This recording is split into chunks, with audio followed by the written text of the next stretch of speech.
Reels वाली बहू।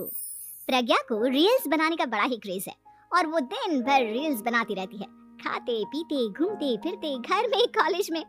Reels बनाने के कारण प्रज्ञा पूरे कॉलेज में हाईलाइटेड है। जहाँ उसके रील्स सभी को पसंद आते हैं, वहीं मनीषा चिंता में डूबी रहती है। एक रोज जब खाते हुए प्रज्ञा रील्स बना रही होती है, तब मनीषा कहती है, 1 मिनट भी चैन नहीं है इस लड़की को। ये नहीं कि खाना तो आराम से खा ले, लेकिन नहीं, अरे थोड़ी देर रील्स नहीं बनाओगी तो आसमान नहीं टूट पड़ेगा। अरे मम्मी, इसी को तो कहते हैं डिटर्मिनेशन। तुम नहीं समझोगी ये सब। भगवान, इस लड़की को सद्बुद्धि दे। जब देखो तब टेढ़ा बाका मुंह बनाती रहती है। मनीषा की बात का प्रज्ञा पर जरा भी असर नहीं होता और वो खाते खाते रील्स बनाती रहती है। दिन बीतने लगते हैं और देखते देखते प्रज्ञा का कॉलेज भी खत्म हो जाता है। आए दिन कोई ना कोई मनीषा को प्रज्ञा की शादी करवाने का सुझाव दे जाता है। सब ठीक ही कहते हैं, प्रज्ञा की शादी कर देनी चाहिए। अपने घर के काम काज में व्यस्त हो जाएगी तो खुद ही ये रील्स और नाच गाना बंद हो जाएगा। मनीषा और प्रेम प्रज्ञा के लिए एक अच्छा लड़का ढूंढने लगते हैं और तभी विकी का रिश्ता प्रज्ञा के लिए आता है, जिसने प्रज्ञा को उसकी रील्स देखकर पसंद कर लिया था। अगले दिन विकी अपने माता पिता के साथ प्रज्ञा के घर पहुंच जाता है और प्रज्ञा साड़ी पहने हाथों में चाय की ट्रे लिए उनके सामने आती है। जब विकी को पसंद है तो हमें भी बहू पसंद है। बहन जी, आप बारात की तैयारी कीजिए। एक बार लड़का लड़की अकेले में बात कर ले तो अच्छा रहेगा। हाँ हाँ, क्यों नहीं। मनीषा विकी को प्रज्ञा के कमरे में भेजती है, जहाँ प्रज्ञा पहले से ही रील्स बना रही होती है। तभी विकी कहता है, आ गए आपके साजन जी। हमारे साथ ये रील्स कंप्लीट करती तो और भी अच्छा रहता। अच्छा जी, अब आ ही गए हैं तो बना ही लेती हूँ आपके साथ। दोनों मिलकर रील्स बनाते हैं। जब वी मीट और तुरंत पोस्ट भी कर देते हैं। फिर विकी कहता है, जब आप साड़ी में चाय लेकर आई तब मुझे लगा कि कहीं मैं गलत घर में तो नहीं आ गया। अब सही है। दोनों की शादी पक्की हो जाती है और शादी के दिन भी प्रज्ञा रील्स बनाने से चूकती नहीं, यहाँ तक कि बारात के समय भी नाचते हुए रील्स बनाती है। सभी लोग प्रज्ञा की तारीफ के पुल बांध देते हैं और प्रज्ञा नाचती गाती अपने ससुराल चली जाती है। सब कुछ अच्छा चल रहा होता है। प्रज्ञा यहाँ भी दिन भर हर चीज की रील्स बनाती रहती है। लेकिन कुछ दिनों के बाद जब सुनीता कहती है, बहू, ये रील्स के साथ साथ कुछ काम भी कर लिया करो। वैसे तुझे और क्या क्या बनाना आता है? मम्मी जी, वैसे तो सब कहते हैं कि मैं सब कुछ अच्छा बनाती हूँ, लेकिन मुझे लगता है कि मैं मैगी अच्छा बना लेती हूँ, हाँ, कॉफी भी अच्छा बना लेती हूँ और मुंह तो सबसे अच्छा बना लेती हूँ।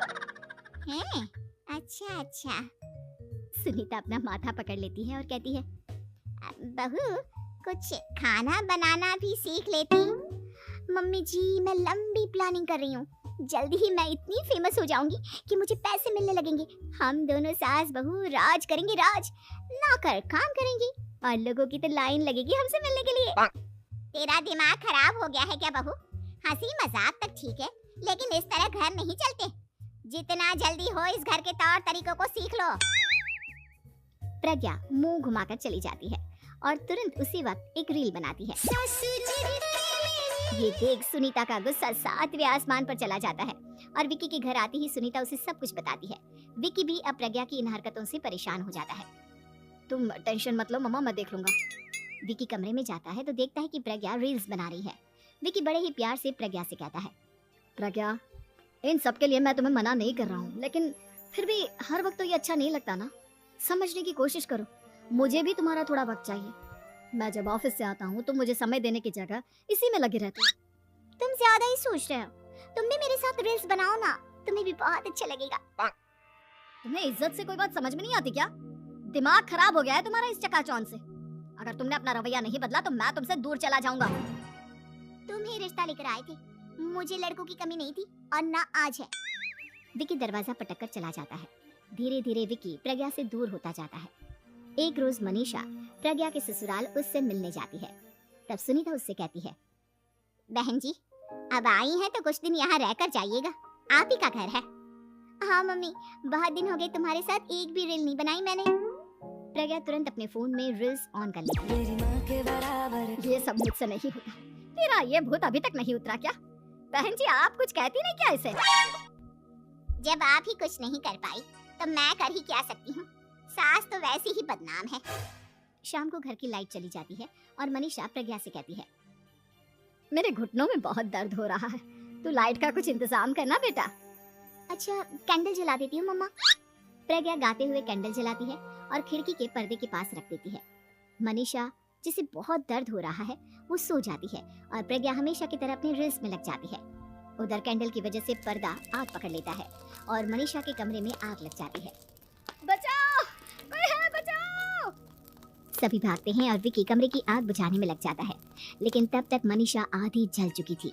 मनीषा की हालत देख प्रज्ञा रोने लगती है। विकी मनीषा को तुरंत हॉस्पिटल ले जाता है और उसे एडमिट कराता है। विकी प्रज्ञा से कहता है, देख लिया ना, तुम्हारे इस नाच गाने की वजह से आज तुम्हारी माँ की जान जाते जाते रह गई। अब पता नहीं तुम और क्या चाहती हो। उधर डॉक्टर कहते हैं, इनकी हालत बहुत नाजुक है, आधे से ज्यादा जल चुकी है। प्रज्ञा रोती हुई मंदिर में जाती है और भगवान के आगे जाकर कहती है, भगवान, मेरी माँ को ठीक कर दो। मैं कसम खाती हूँ, हाथ से ये रील्स बनाना छोड़ दूंगी। बस मुझे मेरी माँ वापस मिल जाए। 2 दिन बीत जाते हैं और मनीषा खतरे से बाहर आ जाती है। पेशेंट अब ठीक है, आप लोग उनसे मिल सकते हो। सब कोई मनीषा से मिलता है और प्रज्ञा सबके सामने अपना फोन तोड़ देती है। मुझे माफ कर दो मम्मा, मैंने तुम लोगों की बातों को नजरअंदाज किया। बेटा, कोई भी चीज जरूरत से ज्यादा खराब है। मैंने तुम्हें रील्स बनाने से कभी मना नहीं किया, लेकिन हर वक्त एक ही चीज तो सही नहीं है।